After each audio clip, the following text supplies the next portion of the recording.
For some 8 years, I was able to have a kind of a Monday tradition on Monday evening. My day off has been Tuesday since I've been a deacon. Monday evening, Monsignor Lewis and I would watch Perry Mason. So when there's a reading about judging and courtroom action, I'm ready. There's a formula too, that TV show that'll show the good writing that it's put together, that each episode, the person who is killed is someone that there are many people who are cross with them. That they have exhibited something and crossed many people, that there's a lot of anger against them, which makes for many suspects.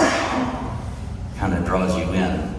They'll tell you something at the beginning of the story where you yourself don't like the person. Monsignor Lewis and I would know by the first commercial who was going to get it. Then also the person that our hero, Perry Mason, is going to represent, they would drop something about them that trips our own vanity and pride, our own critical, fallen human way and judgmental way. The same is true in our first reading. If you hear about Susanna, she is raised rich. Why was that thrown in there? Because there's something in our own quest for possessions and security that we often we have a judgmental, critical eye to those we think are rich. And also that she was very beautiful. And we know that in our own eye, we all fall short of looking exactly the way we want to look. And the truth is, when we find someone that's blessed in ways that we're not, that often we struggle with that. So even in this old gospel, this Old Testament story, Susanna comes to us where we're not really on her team as well. And then there's the what real justice is in the world. Real justice only comes from God, because only God is perfect. And only God sees and knows everything about us. And so only God can weed through all of these critical, judgmental things that we do and have the truth.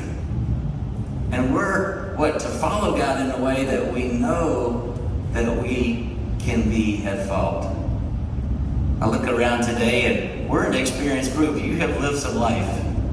And I hope we know that we all have the ability to be wrong. And if truth be told, we've been wrong before. And if we rest in that, we know that staying close to God in goodness and love, then that third element of God will come, truth. And sometimes it takes a long time. That first reading, it took a long time for us to get to the truth. And in our second reading, it's talking about this gospel reading of Jesus being the truth, being the light. That our patience in that should be true. And that we should really catch ourselves. One of my assignments when I left, I was replaced at the parish by a younger priest. And some 8 months into his tenure there, I was called and to see if I could come over to speak with a parishioner that they thought I might connect with because they were worried.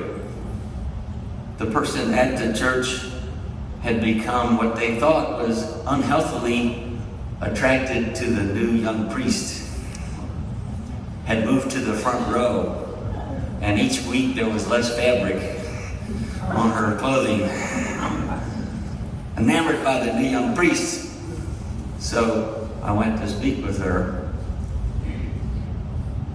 Conscious of the real truth about that is, that's never happened to me. Nor the pastor who had been at that church for a long time. It was new territory for us. Nobody's followed us around and lost their way. And so there was this other judgmental part. It's okay for us to admit we have vanity and pride that is often hindering us to see the truth. And for us to wait for justice, to know even when, especially our children, have done something wrong and they must be corrected, that we have to follow up with the story about it later. It still need to be as much time as our first reading so that they can tell us how they fell into the problem, whose fault it might also be, and then learn more from that. My father was sent to Thailand and Vietnam in 1968 and 69, and my mother had us 4 boys by herself. And I remember distinctly knowing that that's not the best balance in a household.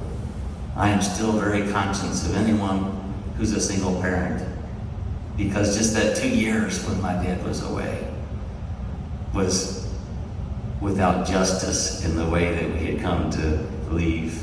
I remember clearly a day in which me and my brothers had deemed that my parents' big bed was now a trampoline. And we put the pillows and the other cushions from the house around the floor, around the big queen bed, and we proceeded to get airborne. We thought we were alone in the house. My mother was talking to her friends outside. But as parents do, they found us. My mother came in.